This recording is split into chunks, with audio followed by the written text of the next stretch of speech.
이석증 재발 방지를 위해서 어떻게 하면 되냐, 특히 영양제를 어떤 걸 먹으면 좋은지 저에게 물어보고는 합니다. 그 이석 부스러기는 결국은 칼슘 덩어리로 이루어져 있는데, 이 칼슘 덩어리가 덜 떨어지게, 그리고 이 칼슘 덩어리, 이석이 잘 생성되게 만드는 성분이 하나가 있습니다. 바로 입니다. 안녕하세요. 여러분의 뇌 건강 가이드 신경과 전문의 박재현입니다. 제가 이석증 환자를 하루에도 꽤 많은 수를 진료하고 있는데, 많은 분들이 물어보는 것 중에 하나가 이석증 재발 방지를 위해서 어떻게 하면 되냐, 특히 영양제를 어떤 걸 먹으면 좋은지 저에게 물어보고는 합니다. 실제로 인터넷에 찾아보면 어지럼증 예방 영양제에 대해서 많은 정보들이 있는데, 제가 보기에는 불확실한 근거를 바탕으로 추천하는 경우가 많이 있어서 오늘은 근거에 입각해서 정말 필요한 영양제, 그리고 어떠한 상황에서 먹어야 되는지 확실하게 설명드리도록 하겠습니다.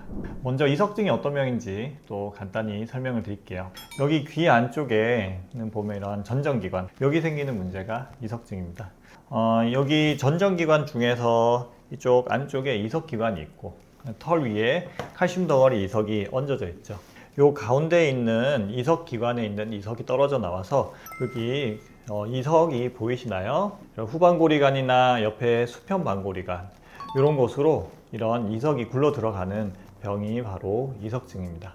그러면 이석증 재발 방지를 위한 영양제 복용은 이러한 이석이 잘 떨어져 나오지 않게 해주는 영양제를 먹으면 될 것입니다. 그 이석 부스러기는 결국은 칼슘 덩어리로 이루어져 있는데, 이 칼슘 덩어리가 덜 떨어지게, 그리고 이 칼슘 덩어리, 이석이 잘 생성되게 만드는 성분이 하나가 있습니다. 바로 비타민 D입니다. 비타민 D는 이러한 이석을 구성하는 칼슘의 대사, 칼슘이 생성되고 분해되는 것에 관련해서 이석이 잘 떨어지지 않게 해주면서 이석 형성이 잘 되게 해주는 좋은 역할을 하고 있습니다. 그래서 비타민 D를 복용을 했을 때 이석증이 얼마나 잘 예방이 되는지에 관해서 여러 연구가 있었고, 몇몇 연구들은 그 효과를 입증했습니다. 그 연구 두 가지만 제가 소개를 시켜드리도록 할게요. 첫 번째 연구입니다. 우리나라 한국에서 진행된 연구고 2020년에 그 결과가 발표되었습니다.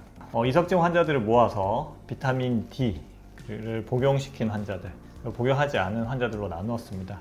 이때 먹은 영양제는 비타민 D 400유닛이랑 칼슘 500mg이 섞여져 있는 요걸 하루 2번을 1년 동안 복용시켰습니다. 이렇게 복용했을 때 그렇지 않은 사람들에 비해서 약 27% 정도 이석증을 예방할 수 있었습니다. 그러니까 비타민 D 복용에 효과를 입증했다고 할 수 있죠.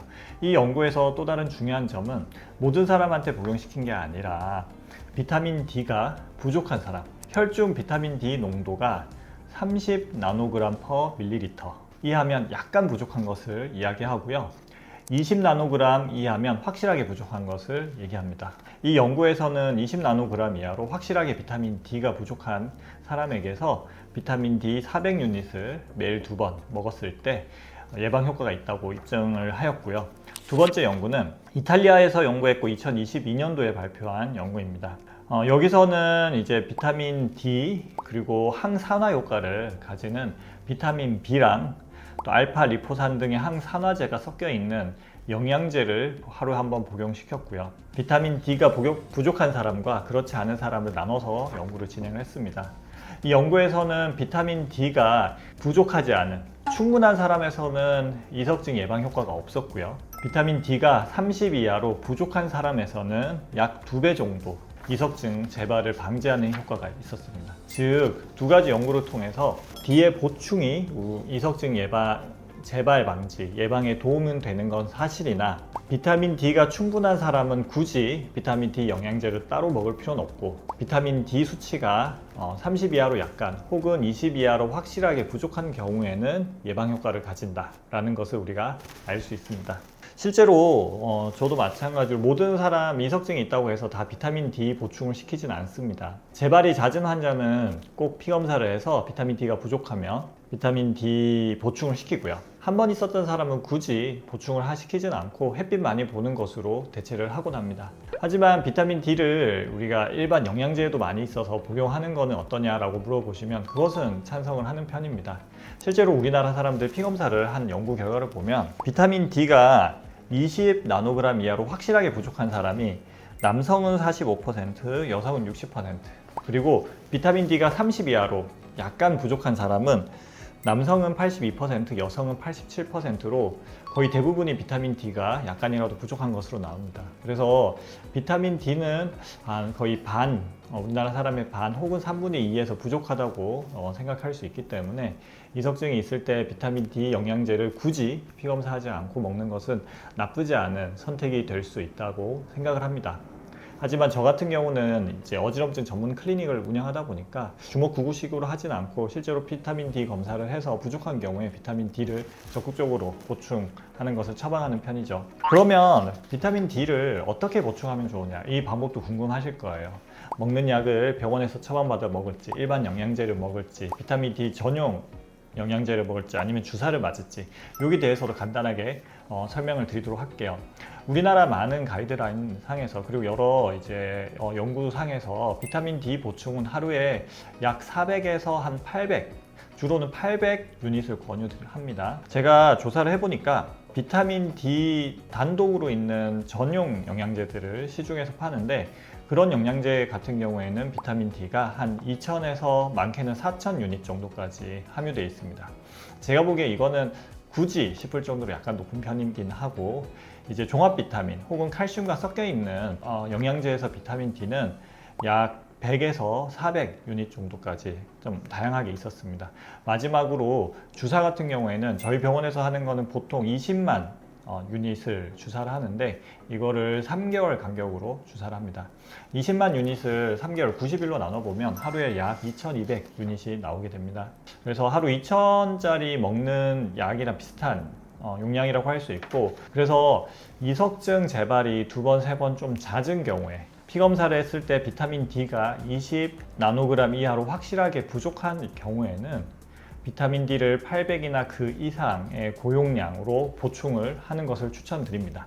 주사랑 먹는 약은 그 효과가 차이가 없기 때문에 내가 매일매일 약 먹는 게 불편하지 않다, 혹은 이미 다른 약을 먹고 있어서 매일매일 약을 까먹지 않고 할 수 있다라고 하는 경우에는 주로 먹는 약을 처방을 하고요.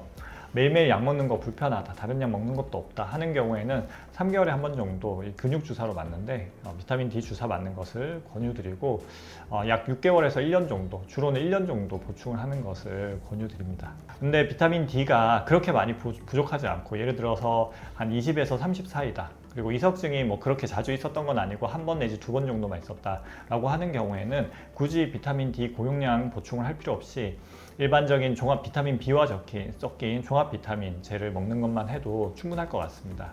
이럴 때는 비타민 D가 한 100에서 한 400 유닛 정도 알약 속에 들어있거든요. 그래서 이거 먹고 햇빛 조금 더 열심히 보는 것만으로도 충분한 효과를 낸다고 할 수 있겠습니다. 정리하면 이석증은 이 이석이 잘 떨어져 나와서 생기기 때문에 이 칼슘 대사와 관련된 비타민 D를 복용하는 것이 이석증 재발에 효과가 있습니다. 이것은 연구를 통해서 확실하게 입증이 된 것이기 때문에 이석증의 2번 이상 재발하고 비타민 D 검사를 했을 때 비타민 D가 20 이하로 확실하게 부족한 경우에는 비타민 D 고용량 보충요법을 꼭 시행하도록 하시고, 비타민 D가 약간 부족하고 이석증이 있었던 경우에는 굳이 고용량까지는 아니더라도 종합 비타민제에 들어있는 비타민 D 정도, 그리고 햇빛을 자주 보는 정도의 약간의 노력은 하실 필요가 있습니다. 오늘 영상이 여러분들의 이석증을 재발을 방지하는데 조금이나마 도움이 되셨으면 좋겠습니다. 궁금한 것이 있으면 댓글 남겨주시면 다음 영상을 제작하는 데 참고해서 영상을 제작하도록 하겠습니다. 이상 신경과 전문의 박재현이었습니다. 영상 시청해 주셔서 감사합니다.